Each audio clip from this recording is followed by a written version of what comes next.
All right, Carol Johnson. Good morning, Bob. How are you? I'm personally okay, but the fact that we are doing this and it's not on a Wednesday means it's not really good news. It's a special report. We wanted to make people aware and alert of the fact that, as we've been saying, the COVID second wave is happening, and rates are surging in the city, the state, and the country all at the same time. So let's take a look at what's going on. First and foremost, we need to let people know that New York State has a curfew that is starting tonight. And with that curfew, it means that all bars, restaurants, and gyms must close by 10 p.m. each night. The second part of the curfew is that private gatherings in private homes and residences are limited to 10 people or less. And these are restrictions that have been put statewide because of these rates have continued to rise. Yeah, I mean, specifically because for some reason people wanted to believe that it had gone away. As Mm-hmm. much as we, broadcast here and tell you it's not, and people are trying to pass this information on, it's vital, life saving information. People still wanted to be in denial. And this is the result of denial. This is the result of not following the protocols of social distancing, in particular, people gathering. And this is why these places must be closed again. Mm-hmm. Absolutely. And specifically, we want to talk about what's going on in Harlem because the Harlem COVID rates are surging. And let's talk exactly what we mean when we say that. Positivity rates are the highest in Manhattan in 6 out of eight of our zip codes. And in particular, if you're in 10031, which is West Harlem, you're already above the 3% mark, which is the kind of level that they look at where they start to shut things down. And so we've got positivity rates in three of Harlem's zip codes are among the 10 highest in Manhattan, and all of but two have rates above the borough average. And so we're looking at in 1027, we're looking at a positive 1027 is actually not that bad. It's 1.22%. But 1029 is 2.23. 10030 is 2.44. 1031 is 3%. And so, and 1039 is 2.64. So they're all headed the wrong direction. And let's look at it. Let's look at it on the map to give people a better sense of what's going on here. 1 second. So this is the map of COVID rates right now. And just to give you a sense of the key, the darker it is, the worse it is. And if you can see, I'm going to, if you see this key goes from 0 to 6, like 6.5%. And right there in the middle is about 3%, but the darker it gets to 6%.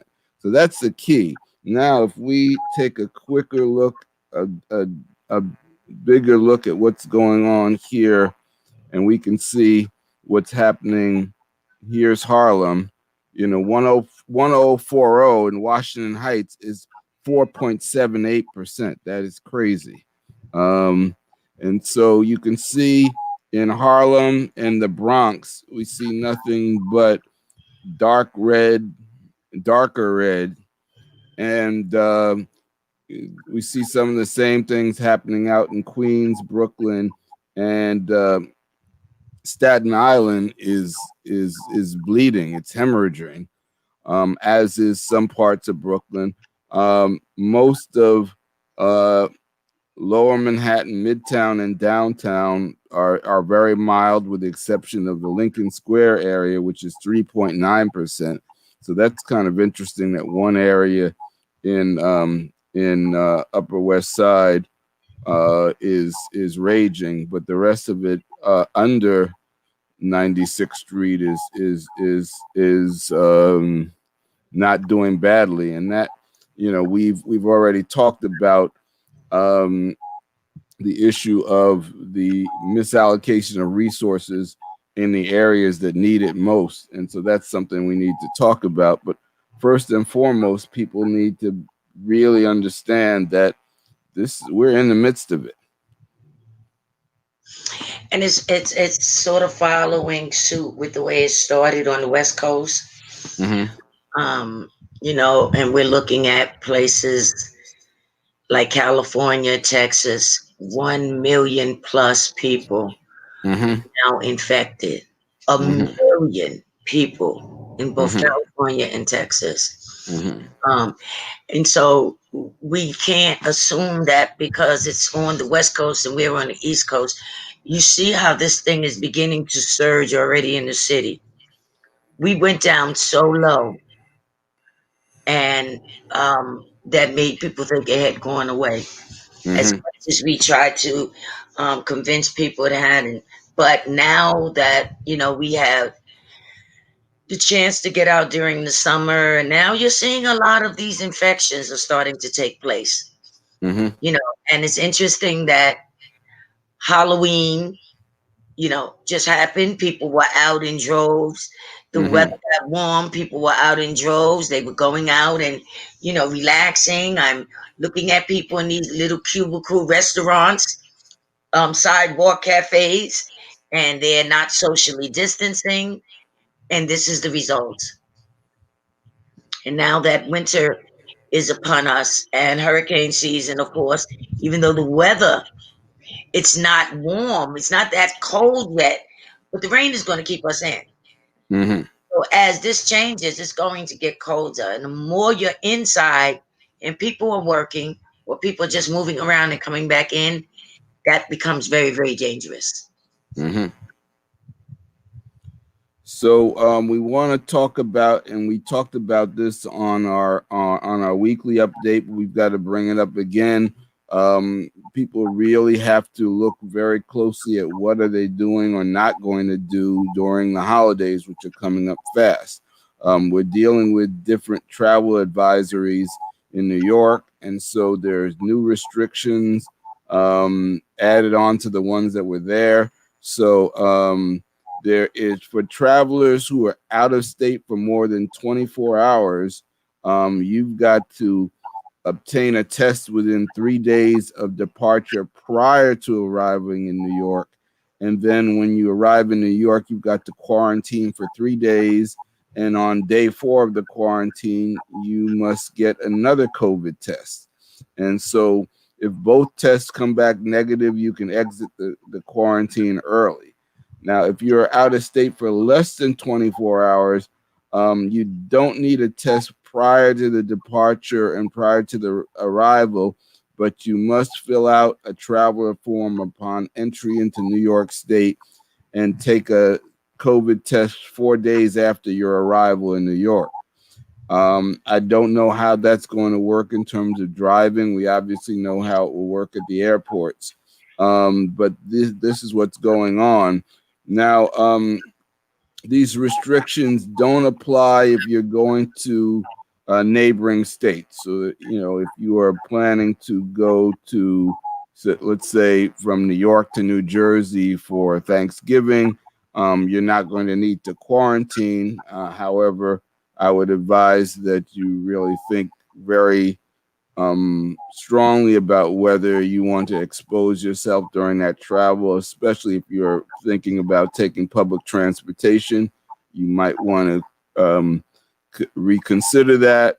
You might want to have Thanksgiving on Friday or Saturday or something like that rather than on Thursday when everybody is traveling. And that feels to me like a super spreader event in the making. Yeah, I mean, that's where the creativity comes in. It does not have to be on that day, you Right. know. And Mm-hmm. also, even though Jersey is so close to us, but You have to think in terms of Newark. Newark Mm-hmm. went into the shutdown first. Yes. So they're Mm-hmm. already in this shutdown. I will start today because their Right. cases, as of like within 2 weeks, the last 2 weeks, those cases have surged so Mm-hmm. rapidly that they quickly changed everything.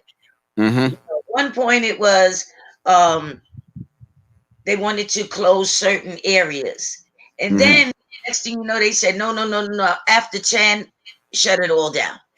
Mm-hmm. Um, and so they're right there. What are they like? 45 minutes to an hour away. Mm-hmm. So these are things that we don't want to. You don't want to get this. That's the Mm-hmm. bottom.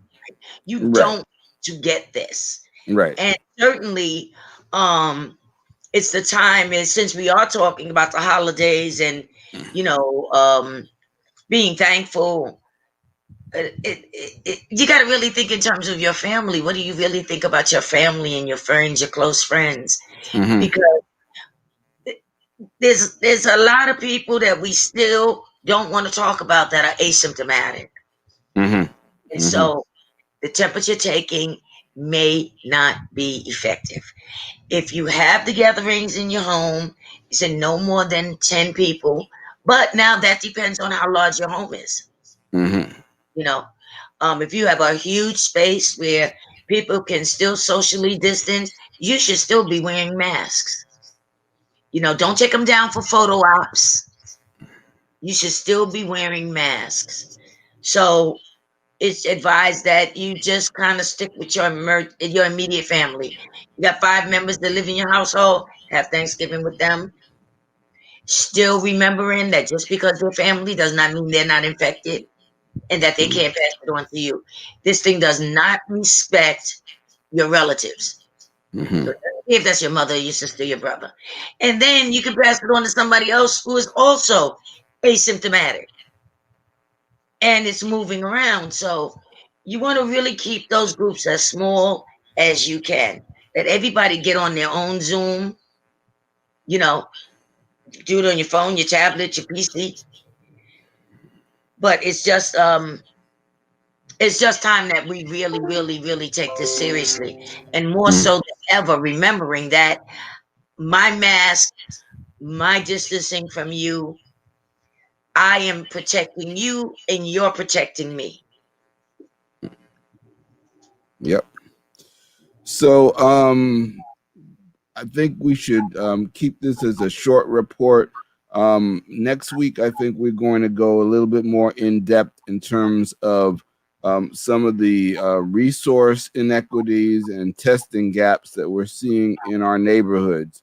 And we're going to go into great detail on that because we're concerned that as bad as our numbers are, they're being underreported because of the spotty nature of testing in our areas. And so we're going to come back and dive a little bit more deep into that. But we want to recap what we're saying right now. Number one, to be aware that a curfew is starting tonight. No bars and restaurants open past 10 p.m.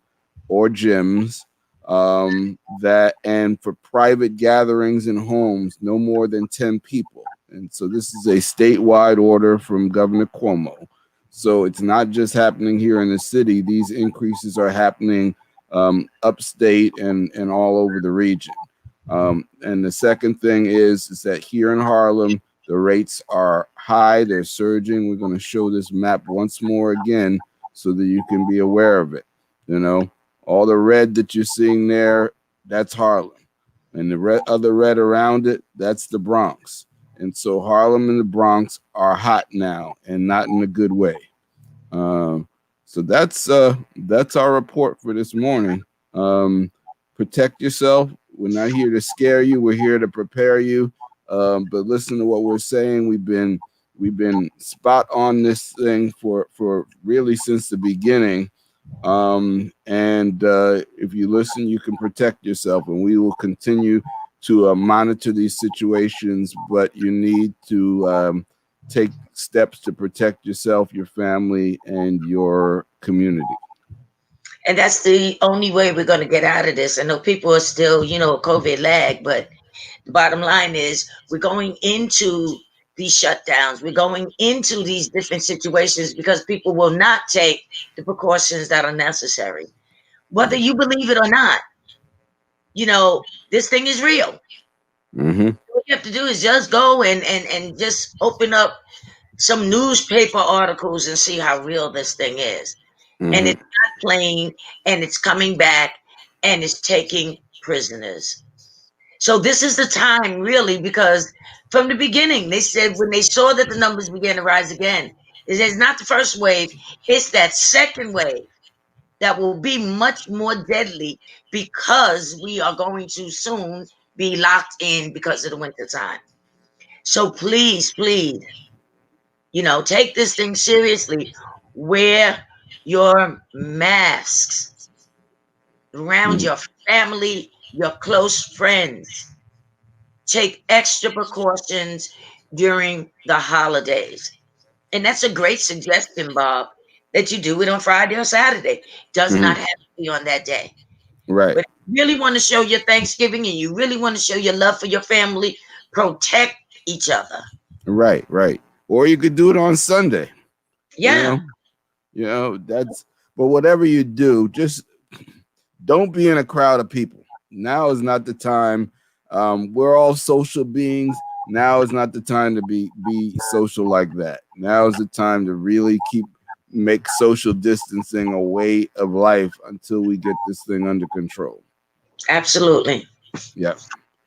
All So, right. So I think we're going to end this right there. Please, if you're watching this, share this information with people because I don't think people are aware of. I called a friend up this morning in 10031 to let him know, you're in the hot spot. So if you're in one of these hot spots, and basically if you're in Harlem, you're in a hot spot, because even if you're in one of the zip codes that's not hot right now, you're just one person walking a bike ride away, a bus ride away from it coming into your neighborhood. So there's no border between right. these zip codes. So And remember also, excuse me, Bob, but these are not in real time. So that means right. numbers are growing, numbers are gathering as we're speaking. Mm-hmm. Yep. It's getting so bad in some states where they're trying to get nurses and medical personnel who actually have had the virus that are not showing symptoms to show up to work because their medical school is so skeletal. They don't have enough people. They're maxed out. Their hospitals are maxed out. Mm-hmm. Don't want that to come back to New York. We saw what it did to us. Right. So these numbers are not in real time. This time next week, these numbers are going to grow. And they're Mm-hmm. going to grow simply because they're growing right now. And those numbers are going to be added onto what we're looking at now. Mm-hmm. So remember that there's always more than Yes, what you're actually seeing. And there goes the ambulance. that's You right. So thank you, EMTs. It's very timely. But Yeah, these numbers are not real, so they're going to be much higher next week. But to start to get back to that curve, we gotta get real serious now, people. We gotta really get serious now. that's it. So Bob, thank you. Okay. All right, folks. Take care of yourselves.